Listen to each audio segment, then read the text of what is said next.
अगर आप रेलवे में यात्रा कर रहे हैं या यात्रा करने जा रहे हैं तो बच के रे बाबा, जरा बच के। क्योंकि घटना घटने के बाद अधिकारी मैनेज करने में लग जाते हैं। लोग आपको आंकड़ा भी नहीं समझते। जिस यात्रा में आपके परिजनों की जान चली गई, आम आदमी की जिंदगी सस्ती हो गई है, जो सरकारी अव्यवस्था का शिकार होता जा रहा है। और सरकारी बाबू लोग मानने से इनकार कर देंगे कि आपके परिजन, आपके भाई, आपके पिता, आपकी माँ इस सरकारी सिस्टम की अव्यवस्था के कारण उनकी मौत हो गई। पहले तो सरकारी अफसर अपनी और सरकार की छवि बचाने में पुरजोर मेहनत करेंगे और करते भी हैं।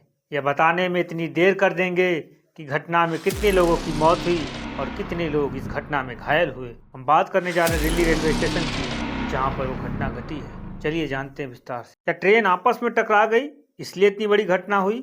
नहीं। क्या ट्रेन पटरी से उतर गई इसलिए इतनी बड़ी घटना हुई? नहीं। क्या ट्रेन चालक सो गया था इसलिए इतनी बड़ी घटना घटी? नहीं।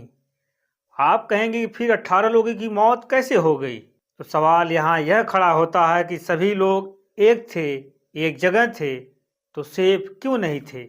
जब नारा दिया गया था कि एक रहोगे तो सेफ रहोगे, तो फिर ये सेफ रखने की सुरक्षा किसके हाथ में दी गई थी? बताना चाहिए। क्या गलती उन्हीं लोगों की है जो कुंभ जाने के लिए स्टेशन पर उस ट्रेन का इंतजार कर रहे थे? रेलवे की तरफ से अपनी छवि और सरकार की छवि बचाने के लिए पुरजोर मेहनत कर रहे थे। ऐसी मेहनत कि मानो दिल्ली में ऐसी कोई घटना ही ना घटी हो। स्टेशन पर कुछ बुद्धिजीवी लोग यह मैनेज करने में लग गए थे कि गलती उन्हीं यात्रियों की है जो बिना टिकट के यात्रा करने जा रहे थे, इसलिए इतनी भीड़ हो गई। हम मानते हैं कि कुछ लोग होंगे जो बिना टिकट के यात्रा करने जा रहे थे, लेकिन इस घटना से तो इनकार नहीं किया जा सकता कि इस घटना में 18 लोगों की मौत हो गई। यह तो आप नकार नहीं सकते। एक बड़े नेताजी ने कहा था, कपड़ों से पहचाना जा सकता है। तो सरकार और सरकार अफसर कपड़ों से पहचान ले कि इसमें किसकी गलती थी, किसकी नहीं थी, उस पर कानूनी कार्रवाई हो। घटनास्थल पर मीडिया को भी जाने से रोका जा रहा था। एक महिला रिपोर्टर की मोबाइल भी छीन ली गई थी कुछ अफसरों द्वारा। यह कहा गया कि आप इस मोबाइल से वीडियो को डिलीट कीजिए, लेकिन महिला पत्रकार ने वीडियो डिलीट नहीं किया, न कोई समझौता किया। कुछ घंटे बाद अफसरों को मोबाइल देना पड़ा, क्योंकि आभास हो गया था कि अगर पत्रकार का मोबाइल नहीं दिया गया तो मामला गंभीर हो जाएगा और मैनेज करना मुश्किल हो जाएगा। आखिरकार अफसर वह कौन सा वीडियो डिलीट करवाना चाहते थे और कौन सी नाकामियों को छुपाना चाहते थे, क्या उसको भी छुपा देंगे? जिस घटना में 18 लोगों की मौत हुई, जितनी तेजी से स्टेशन पर सफाई हो रही थी, लोगों के कपड़े, जूते, चप्पल, तमाम तरह के सामान बिखरे पड़े थे इन सीढ़ियों पर। यह दृश्य आपको दिख रहा है, लेकिन अफसर साक्ष्य को मिटाने में लगे थे, सरकार की छवि बनाने में लगे थे। अब सोचिए कि इस घटना को दबाने के लिए प्रशासन, अफसर इस तंत्र यंत्र का इस्तेमाल कर रहे हैं। कैसे इस घटना को दबाया जाए, मीडिया को मैनेज किया जाए। घटना घटी है, लोगों की मौत हुई है, इसको तो मानना पड़ेगा साहब। कितने परिवारों के माँ बाप, भाई बहन, बेटी इस घटना के शिकार हुए, अब इस दुनिया में नहीं हैं, और आप सरकार की छवि बचाने में लगे हैं और अपनी वर्दी पर दाग को बचाने में लगे हैं कि यहाँ घटना ही नहीं घटी, और घटना घटी तो किस वजह से घटी, इस पर लिपापोती चालू है। संसद में रेल मंत्री जी कहते हैं कि महाकुंभ के लिए 13,000 ट्रेन चलाई जाएगी। गरीब और मध्यम वर्ग परिवार के लिए सरकार बहुत ध्यान देगी। अभी महाकुंभ आ रहा है, तो महाकुंभ के लिए 13,000 ट्रेन की व्यवस्था की गई। और अध्यक्ष जी, कहीं पर भी गरीबों के लिए, मध्यम वर्गीय परिवारों के लिए बहुत फोकस्ड वे में रेलवे का माननीय प्रधानमंत्री जी के नेतृत्व में काम चल रहा है। तो मंत्री जी, आप 13,000 ट्रेन चलवा रहे हैं, तो फिर इतनी बड़ी घटना कैसे हो जा रही है? क्या इस भीड़ का पता नहीं था आपको? 144 साल बाद जो कुंभ का स्नान का प्रचार किया जा रहा है खूब धड़ल्ले से, क्या इसका आभास नहीं था आपको? उसी दिल्ली रेलवे स्टेशन पर अपनी अपनी ट्रेन का इंतजार जो कर रहे थे यात्री, भीड़ जब बढ़ रही थी तो जिम्मेदार लोग कहाँ थे? वो अफसर कहाँ थे? वो मैनेजमेंट करने वाले लोग कहाँ थे जब इतनी भीड़ बढ़ती गई, टिकट कटता गया? बद इंतजामी के भेड़ चढ़ गए 18 लोग, जिसमें सबसे ज़्यादा मौत महिलाओं की हुई है। कुछ बच्चों की भी मौत हुई है, लेकिन घटनास्थल पर मौजूद लोगों का कहना है कि प्लेटफार्म नंबर बदलने के बाद ऐसी घटना घटी। अगर प्लेटफार्म नंबर अंतिम समय में ना बदला गया होता तो भीड़ उस तरफ ना भागती। अगर भीड़ ना भागती, इन 18 लोगों की मौत नहीं होती, इतने लोग घायल नहीं होते। अभी इस घटना पर हर लोग अपने हिसाब से मैनेज कर रहे हैं।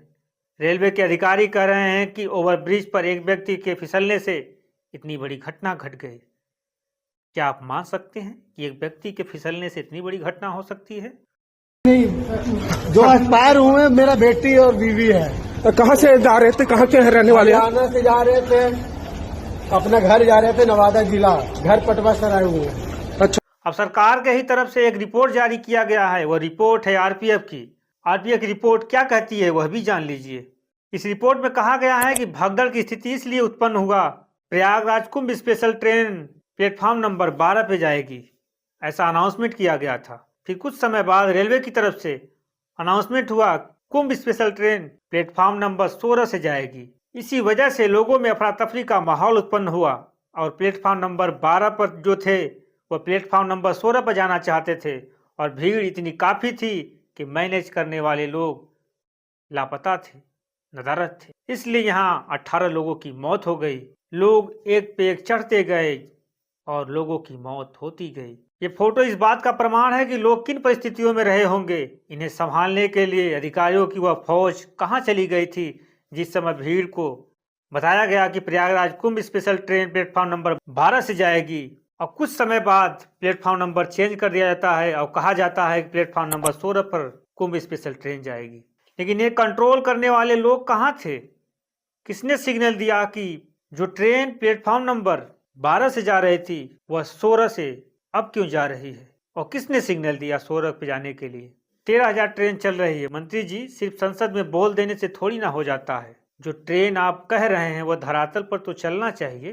13,000 अगर ट्रेन चल रही थी तो फिर इतनी भीड़ क्यों लग रही थी? लोगों को अगर ट्रेन मिलता तो इतनी भीड़ ना होती। यह उस प्रचार का नतीजा है जिसे कहा गया था कि 144 साल बाद कुंभ आया।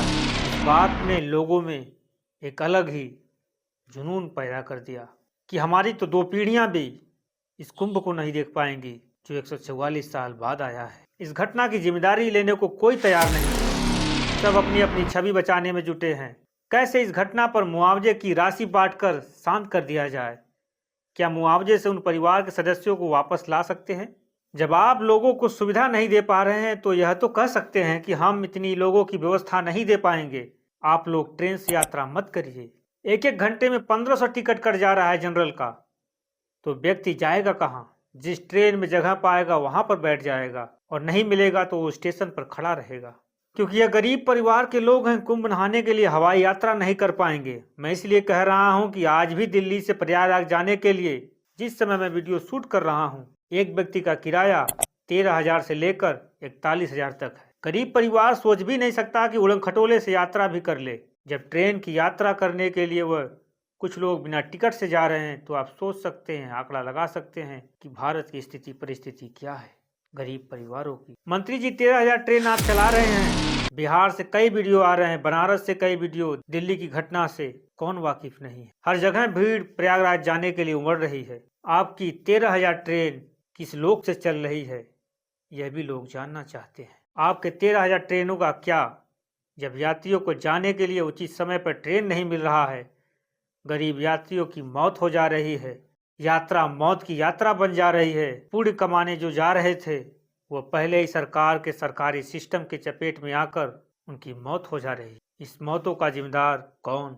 कोई तो होगा इस मौत का जिम्मेदार जिसकी कमियों की वजह से 18 लोगों की मौत हुई। और 18 परिजनों के घर पर क्या माहौल होगा उसका अंदाजा इन अफसरों को, इन अधिकारियों को, रेल मंत्री को नहीं समझ में आएगा।